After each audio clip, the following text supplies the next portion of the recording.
তোমাদের রামপাল মহাবিদ্যালয়ে অভিনন্দন জানাচ্ছি। তোমরা জীবনের এখন দ্বিতীয় ধাপে চলে এসছো, সেটা হলো উচ্চ মাধ্যমিক পর্যায়ে।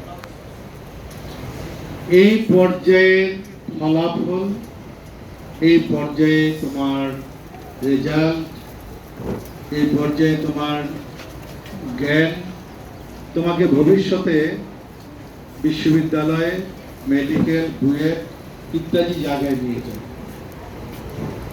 আমি একটা বিষয়ে তোমাদের কাছে ক্লিয়ার হতে চাই, আমরা কি ইন্টারমিডিয়েট পর্যন্ত পড়বো না ভবিষ্যতে আরো পড়বো? জোরে বলো বাবা, আমরা কি আরো পড়বো? না, আমরা যদি আরো ভবিষ্যতে পড়াশোনা এগিয়ে নিতে চাই, উচ্চ শিক্ষা যেতে চাই, আমরা কি হরেঙ্গা কলেজে পড়বো, রামপালে পড়বো ডিগ্রি এবং অনার্স, নাকি ইউনিভার্সিটিতে পড়বো? এখানে আওয়াজ অনেক কম হয়েছে, নিয়ত ভালো না। জীবনের স্বপ্নটা বড় করে দেখতে হয়।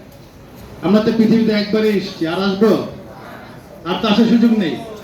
তা কাজে কিছু একটা হতে হবে যাতে মানুষ মনে রাখে, যাতে আমি পরিবার, সমাজ, দেশ বরণ্য হতে পারি, এমন কিছু তো হতে হবে নাকি? তা সেটা হতে হলে তার ভিত্তিটা কি? পড়াশোনা। পড়াশোনা করতে হবে, এবং পড়াশোনার পাশাপাশি সবচেয়ে গুরুত্বপূর্ণ যে বিষয়টা, তুমি কিরকম মানুষ হবে, এটা তো খুব ইম্পর্টেন্ট বিষয়।